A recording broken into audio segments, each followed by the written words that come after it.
할렐루야. 사랑하는 대강의 가족 여러분, 오늘 하루도 하나님의 말씀과 동행하는 삶이 되길 소망합니다.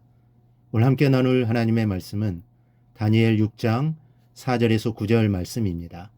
이에 총리들과 고관들이 국사에 대하여 다니엘을 고발할 근거를 찾고자 하였으나 아무 근거, 아무 허물도 찾지 못하였으니 이는 그가 충성되어 아무 그릇됨도 없고 아무 허물도 없음이었더라. 그들이 이르되 이 다니엘은 그 하나님의 율법에서 근거를 찾지 못하면 그를 고발할 수 없으리라 하고, 이에 총리들과 고관들이 모여 왕에게 나아가서 그에게 말하되 다리오 왕이여 만수무강하옵소서. 나라의 모든 총리와 지사와 총독과 법관과 관원이 의논하고 왕에게 한 법률을 세우며 한 금령을 정하실 것을 구하나이다. 왕이여 그것은 곧 이제부터 30일 동안에 누구든지 왕 외에 어떤 신에게나 사람에게 무엇을 구하면 사자굴에 던져 넣기로 한 것이니이다. 그런즉 왕이여 원하건대 금령을 세우시고 그 조서에 왕의 도장을 찍어 메대와 바사에 고치지 아니하는 규례를 따라 그것을 다치 고치지 못하게 하옵소서 하매, 이에 다리오 왕이 조서에 왕의 도장을 찍어 금령을 내니라. 아멘. 오늘 말씀은 정치가로서의 다니엘에 대해 기록하고 있습니다. 80이 넘은 나이라면 이제 좀 평안한 말년을 보낼 때도 되었건만 다니엘의 인생은 결코 그렇지 못했습니다. 그렇다고 해서 다니엘이 불행한 인생을 산다는 뜻이 아닙니다.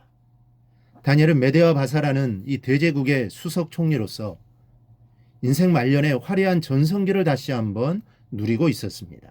그러나 그에 따른 시련도 많았습니다. 다니엘에게도 어김없이 시련이 찾아옵니다. 그 시련은 다니엘이 죄를 지어서도 아니요, 실수를 해서도 아닙니다. 그는 누가 보아도 완벽한 사람이었습니다. 먼저 다니엘은 털어도 먼지 하나 없는 사람이었습니다. 털어도 먼지 안 나는 사람 없다는 말이 있습니다. 이 사람이 완벽할 수 없다는 말입니다. 아무리 완벽한 사람처럼 보일지라도 털어보면 다 흠이 있기 마련입니다.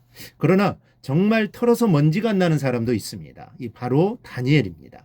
4절을 보면 이에 총리들과 고관들이 국사에 대하여 다니엘을 고발할 근거를 찾고자 하였으나 아무 근거, 아무 허물도 찾지 못하였으니 이는 그가 충성되어 아무 그릇됨도 없고 아무 허물도 없음이었더라. 바사제국의 관료들은 다니엘을 시기하지 않을 수 없었습니다. 그도 그럴 것이 다니엘은 포로 출신입니다. 그리고 피정복국의 관료였던 사람입니다. 이미 죽었어야 할 사람입니다. 그런데 그런 다니엘에게 수석 총리의 자리를 빼앗겼으니 이 시기와 질투가 대단했을 것이 분명합니다. 그래서 다니엘에게서 먼지를 털기 시작합니다. 정치적인 부분이나 또 가정적인 부분이나, 그런데 아무리 털어봐도 흠을 찾아낼 수가 없었습니다. 아무 허물도 없음이었더라 성경은 기록하고 있습니다. 다니엘은 믿음으로 보나 세상적으로 보나 흠이 없는 사람입니다. 그의 믿음이 얼마나 아름답고 투철했는지는 여러분도 잘 아실 겁니다. 또한 세상적으로 볼 때도 다니엘은 아주 훌륭했습니다. 지금 다니엘의 흠을 잡고자 하는 이들이 누구입니까? 불신자들입니다. 그것도 우상을 섬기는 자들입니다. 그런데 그들의 눈에도 다니엘은 흠이 없었습니다. 흔히 교회에서는 인정을 받지만 사회에 나가면 인정을 받지 못하는 사람들이 있습니다. 교회에서는 믿음이 좋은 것 같지만 사회에서는 영 아닌 사람들이 얼마나 많습니까? 세상 사람들보다 더 모질고 빡빡한 사람이 있습니다.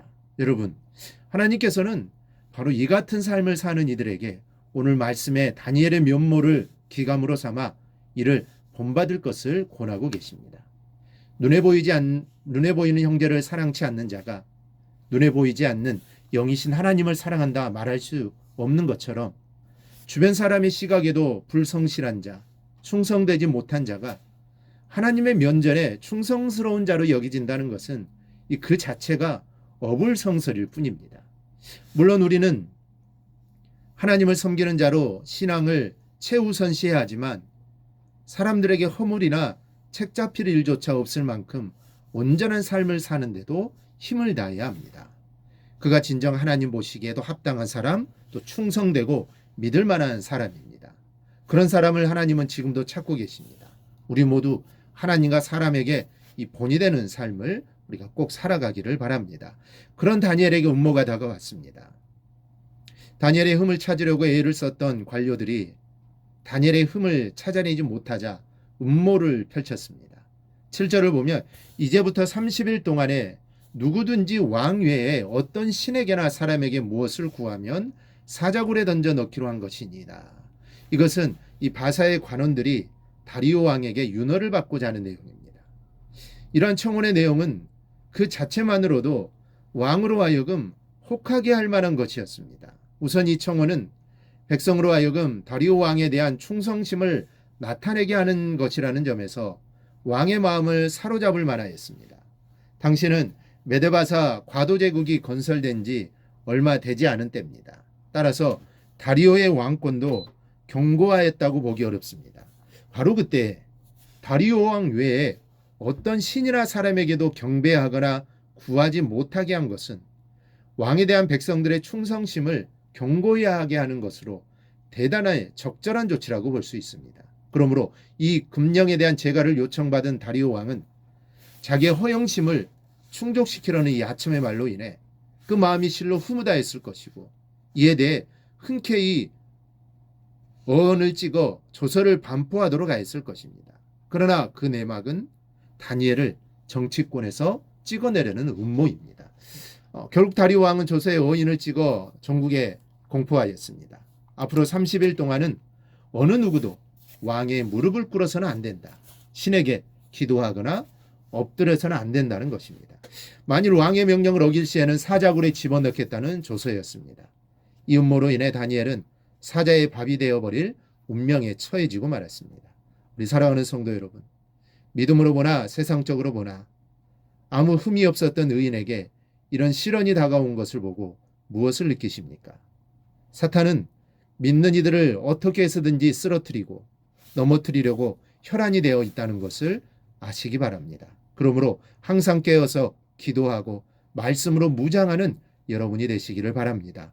어떤 환경에 처할지라도 십자가를 든든히 붙잡고 다니엘처럼 믿음으로 멋지게 승리하는 주의 자녀가 되시기를 바랍니다. 그렇게 살아갈 때 하나님이 힘을 주시고 함께 하셔서 이기게 하는 것입니다. 이러한 믿음으로 오늘 하루도 살아가기를 주님의 이름으로 축원합니다. 오늘 묵상한 말씀을 굳게 잡고 삶으로 실천하며 살아내는 대강의 모든 성도들이 되기를 축복합니다.